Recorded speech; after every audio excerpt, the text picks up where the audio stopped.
Hi guys, and welcome to Evita, the rhythm of my heart. Thank you so much for watching. Today I have a very special recipe to share with you, and it's my version for Piñon de Plátano. Piñon de Plátano is basically our version of lasagna using sweet ripened plantains. So when I come back, I'm going to take you through this easy step-by-step how to make Piñon de Plátano maduro, Evita style.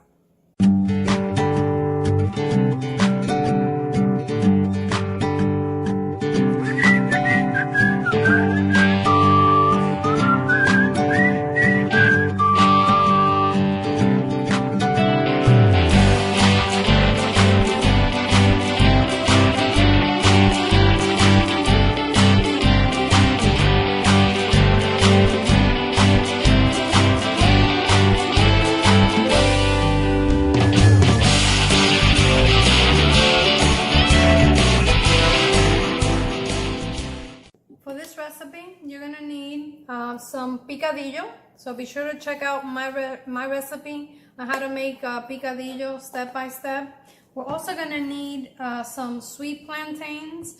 The amount of sweet plantains and picadillo that you need is gonna depend on how big of a piñon you're going to make. I'm gonna be using this size pan. So for this particular pan, you're gonna need between 4 to 6 sweet plantains, depending how big your plantains are. So this is what mine looks like. And the first thing I'm going to do is I'm going to peel my plantain. And I like to use very sharp knives when I do that. And when the plantains are nice and ripe, you need to cut a little deeper. When they're nice and ripe, they do peel fairly easy. I don't want to cut too deep into it because I want to make sure I can slice them. So there you go. When they're nice and ripe, you know, they do peel fairly quickly. Now, you can use the plantains as ripe as you like, but I tend to use plantains that still feel fairly firm to the touch, especially when I'm making these kinds of casserole dishes, because of course piñon could be considered a casserole. So I'm going to lay it on my cutting board, and very carefully using my knife, I'm going to go ahead and slice my plantains lengthwise. And I like to use my hand to guide the knife. Once you cook the first slice, it's always best to just turn it on its side because it is fairly slippery, and it just makes it easier when you're cutting them. You can use a mandolin slicer to do this if you prefer, but if you're careful, you can do it with a knife too. And I'm going to continue cutting my slices of the plantain, and I'm going to show you about how thin or thick I like to keep mine. You can cut them as thin or as thick as you like, but I'm thinking that the thinner they are, they tend to break when you begin forming your pastelon. And this is about the thickness that I like my plantains to be. Now, remember, I said I don't fry my plantains to make this pastelon, or I'm sorry, this piñon. My pastelon is a totally different dish. But if you're gonna fry them, you know, you wanna go ahead and do that ahead of time. Traditionally, piñon is made by slicing the plantains, and like I said, we're going to be using some picadillo filling or stuffing. And once they slice the plantains, they fry them, and then they layer the plantain with the meat. But as you know, I'm always trying to find ways of making the same recipes in a much healthier way, and that's when I like to give it my own twist. So one of the ways that you can do that is by, if you prefer, frying your plantains prior to making your pastelon, or your piñon, I should say. You can layer your plantains in a baking sheet lined up with some parchment paper, and you spray the parchment paper and then spray the plantains over the top, like so. And you place them in an oven at 375 degrees for about 15 minutes until you get some color on your plantains. So I'm going to go ahead and place these in the oven on a preheated oven. But the other way that you can do that is, I personally prefer to just leave the plantain in its natural state. I have made this piñon several times without cooking the plantain prior, and the end result is the same. So there you have it. It's just different options and ways that you can do that.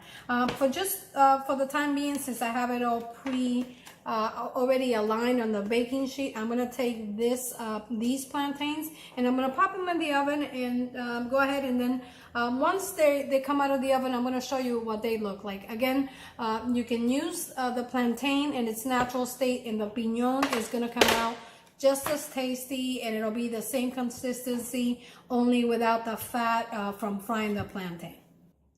In the meantime, I'm gonna continue prepping the rest of my ingredients, which is the eggs that we're going to be using as a binder for the piñon, and this is just going to help keep the layers together. Traditionally, it's made with eggs, and I'm going to scramble my eggs, and once they're nice and scrambled, I'm going to go ahead and add some Sazonador Total. As always, you know that I like to give it my own twist. So I'm gonna add some Sazonador Total to my eggs just for some flavor.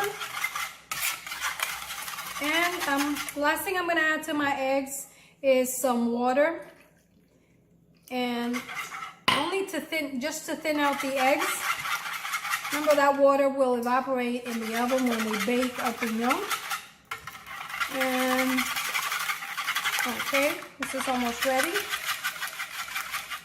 And the last thing I'm gonna need for my piñon, and this is just something that I like to do just to add more flavor to the piñon, is I have here some store-bought shredded mozzarella. You can use the cheese of your choice.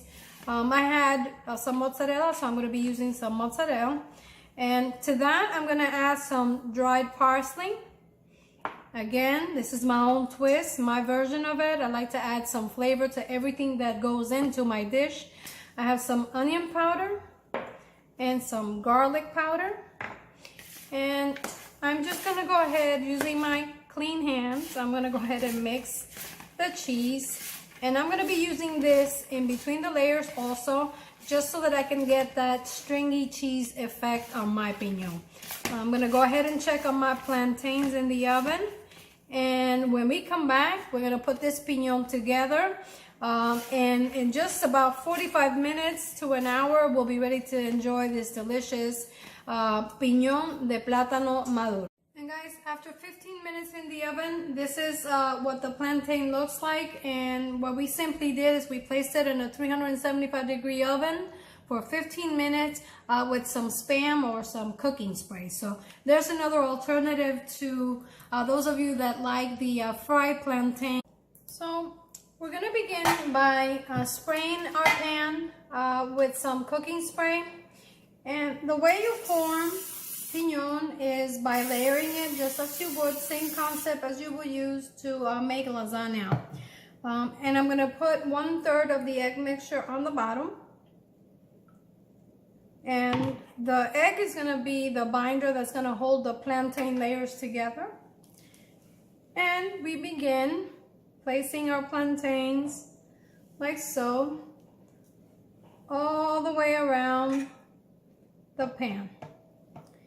If you have pieces that are a little too short, you can always pick up or cut little pieces and then just add them.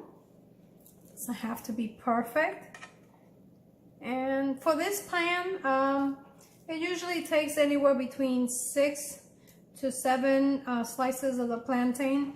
And if this happens and you want it to be nice and even, you know, you could always cut little pieces of it or just flatten it onto the pan. And we're gonna continue layering our plantain like so on the bottom. And once we do that, I'm gonna cut a little piece off of this one. Once we do that, put it this way. I'm gonna need one more slice, and right here. I'm gonna go ahead and layer it flat, cut another piece off just so that it's nice and even. there we go. Now, what I like to do is I like to put a little bit of my cheese mixture on the bottom also, and that's just my particular preference. Used to be that piñon would be made with just eggs, and one basic recipe of piñon could take anywhere between 9 to 12 eggs to make. I like to make mine a little bit leaner, so I added the part-skim mozzarella cheese to it. Now the next thing we're gonna do is we're gonna begin layering our picadillo, and we're gonna add it to the bottom just like you would a lasagna.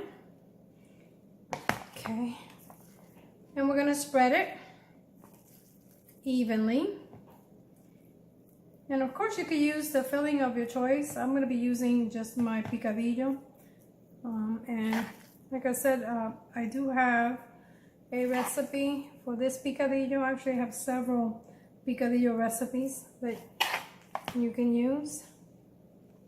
And I'm going to continue layering the meat onto the piñon just like that until I have all the plátanos or the plantains covered with the picadillo. As I'm adding the picadillo, I like to press to compact it. And what that's going to do is going to secure the layers of the piñon.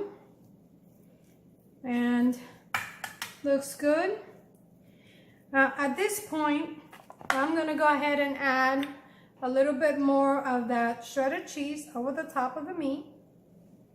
Just like that.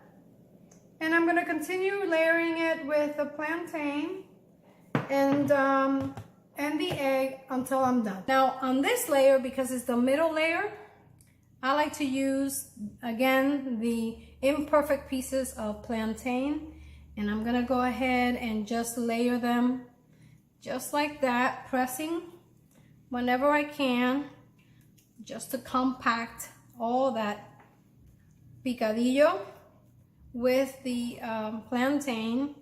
And remember I told you that I normally make this piñon with the uncooked plantains, and you know, there you go, I'm using some of that uncooked plantain as well. I have done this piñon with uncooked plantains almost, I would say almost all my life. I don't recall ever making this piñon with fried plantains. I really think that it's really not necessary, but again, it really is up to you. If you enjoy that flavor of the fried plantains, by all means go ahead and fry your plantains. Now at this point I'm gonna add just a tiny bit of egg on the top, and I'm gonna use a spatula just to, you know, spread it. I don't want to use too much of the egg. Okay, and once again we're gonna go ahead and layer with the meat. And we're gonna go ahead and place another layer of that picadillo that smells wonderful. So guys, I'm gonna continue layering it, and we'll be back once we're at the final layer of our piñon. When you get to the final layer, then you know, you just try to cover as much as the top as possible. Again, doesn't have to be perfect, but just be creative and take some of those little pieces and just shove them in the corners, especially just to, you know, to make it nice and pretty. Just like a lasagna, you know, you're just simply layering them, and I like to just press on it, you know, like that. And basically I'm just compressing everything together, the cheese, the egg, and the plantains, and of course that picadillo. And there you have it. Now we're ready for the final layer of our eggs, and that's simply just go ahead and add it, the remaining egg. I had 6 eggs here, and of course the amount of eggs that you need is going to depend on the size of your pan and how big of a piñon you're making. But you want to coat the top as best as possible with the egg. Now this is going to seep through and penetrate through the you know, the pan, and the egg is also going to create a nice little coating or layer on the top, and it's going to give you that nice glossy color. Now the remaining cheese, that I have here. I'm gonna top the piñon with it on the final 5 minutes of baking in the oven. So I'm gonna take this pastelon or piñon. I keep saying pastelon and pastelon. I understand it's a totally different dish, so please forgive me. This piñon is gonna go in the oven at a 375 degrees. I'm gonna cover it with aluminum foil to keep the plantains from burning. And I'm gonna place it in the oven from anywhere between 45 minutes to an hour. And here we have our finished piñon de plátano or sweet plantain casserole. And this is just simply layers of plantain and picadillo and some cheese. I normally like to let this rest for about 10 to 15 minutes, just like you would a lasagna, just to allow everything to set. And this particular size of plantain casserole feeds anywhere between 4 to 6 very hungry people. And I just want to show you, let me see if I can just cut right through it. And I'm going to cut it in half first. Okay, it's hot, but I'm used to getting my fingers burned, so that's fine. And then I'm going to cut it into halves again. Okay.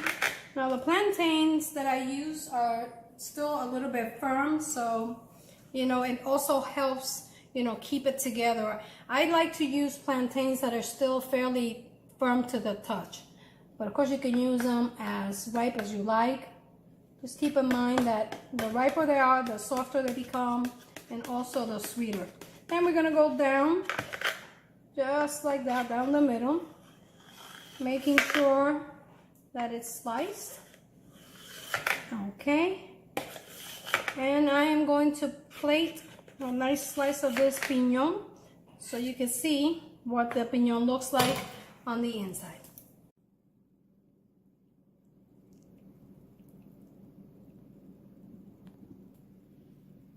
Okay, and here is our sliced piñon de plátano, or plátano casserole, or plantain lasagna, whatever you want to call it. Either way, it's absolutely delicious.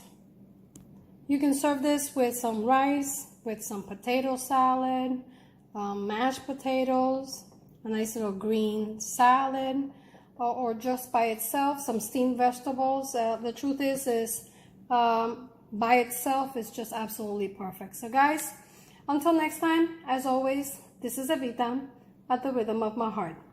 Buen provecho y hasta la próxima.